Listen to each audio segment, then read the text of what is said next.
कईनी छठी मैया बरत तोहार, छठी मैया बरत तोहार, करीहा क्षमा छठी मैया, भूल चुक गलती हमार, भूल चुक गलती हमार। आ गए आप? मैं चाय लेकर आ ही रही थी। चाय के लिए इतनी बेताबी? चाय के लिए नहीं, मैं तो तुम्हारा गाना सुनकर खुद को रोक नहीं पाया। छठ पर है ही ऐसा, दिवाली के बाद छठ के गाने अपने आप मुंह पे आ ही जाते हैं।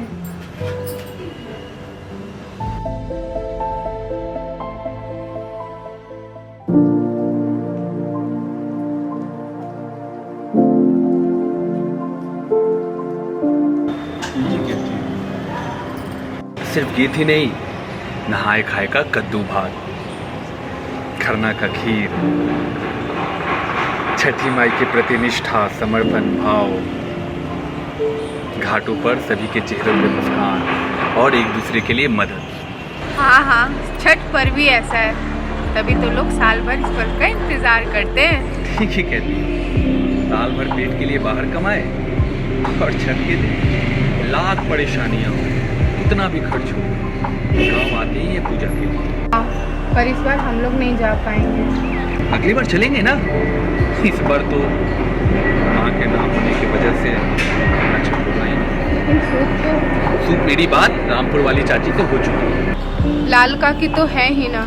नाम मत लो उनका। देखा नहीं माँ के श्राद्ध के बाद उन लोगों का तमाशा?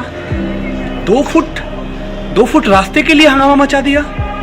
और लाल काकी चुप थी। कहीं तुमने?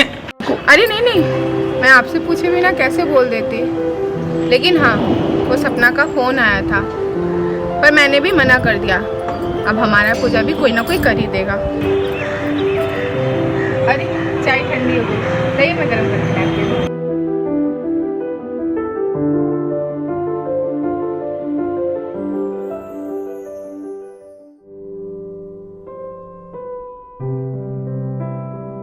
नींद नहीं आ रही? क्या सोच रही हो? घर की याद आ रही है? अरे यहाँ भी छठ होता है, चलेंगे हम दोनों और एक के दिन। और ऑफिस वाले तो ये खरना का प्रसाद खाने के लिए इनविटेशन भी दिए, तो घूमेंगे हम लोग उस दिन। वो तो मुझे भी बहुत सारे लोगों ने बोला है, लेकिन गांव का छठ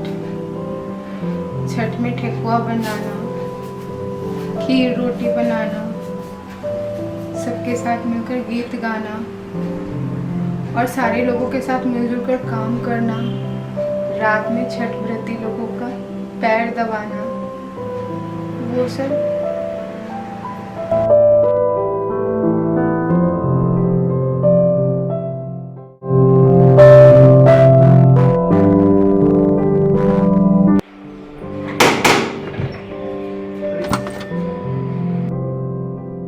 ऐसे क्या दिख रहा है?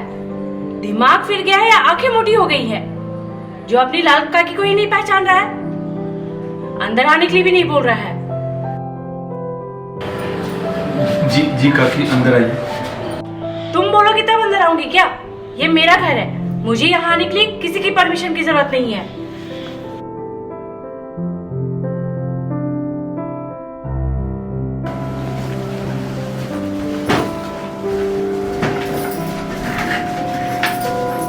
ये बोलेगा तब घर के अंदर आऊंगी। ये मेरा घर है, मुझे यहाँ आने के लिए किसी की परमिशन की जरूरत नहीं है। बहू, बहू, खुश रहो। जी काकी। मर गई तुम्हारी काकी जिस दिन तुम्हारी सास यानी कि इसकी माँ इस दुनिया को छोड़कर गई, उसी दिन तुम्हारी काकी भी मर गई। ये क्या कह रही है काकी?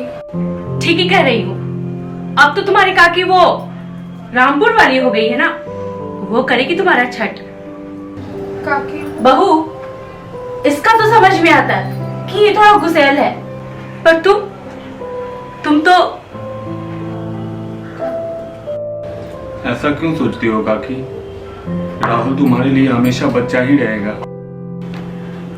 क्यों बरमाते हो बेटा? एक गलती क्या हुई, पराया कर दिया। मैं मानती हूँ मुझसे गलती हुई थी। दीदी के श्राद्ध में जो कुछ हुआ वो नहीं होना चाहिए था। मुझसे गलती हुई, मुझे माफ कर दो, मुझे माफ कर दो बहू। काकी ये क्या कर रही हैं? कहो चलो, हर पर्व त्योहार में तो बिगड़े हुए रिश्ते भी जुड़ जाते हैं और हमारा रिश्ता टूट रहा है, और वो भी ऐसे छठ के महापर्व पर। ये क्या कह रही हैं काकी? आप तो हमारी लाल काकी हैं। माँ के जाने के बाद आप ही तो हमारा सहारा है।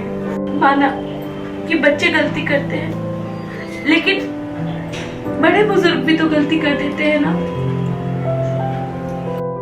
काकी ऐसा क्यों बोल रही हैं आप? गलती तो मैं भी किया हूँ, आपको छठ के लिए ना बोलकर। तुम नहीं बोलोगे तो मैं छठ नहीं करूंगी क्या? मैंने तो सारा सामान खरीद लिया है, सूप दौरा सभी तैयार है। वो रामपुर वाली वो क्या जानती है, और ये क्या जानती है क्या सामान लगेगा, कितना सामान लगेगा, सूप में क्या होगा, कुछ नहीं जानती है। लेकिन देख, इस बार सब कुछ अच्छे से देख लेना और सीख लेना।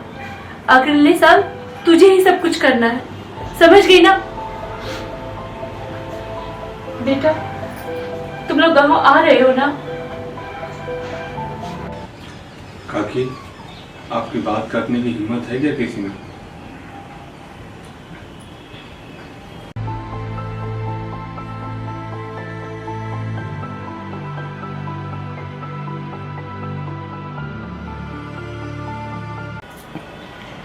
ऐसे क्या देख रहे हैं?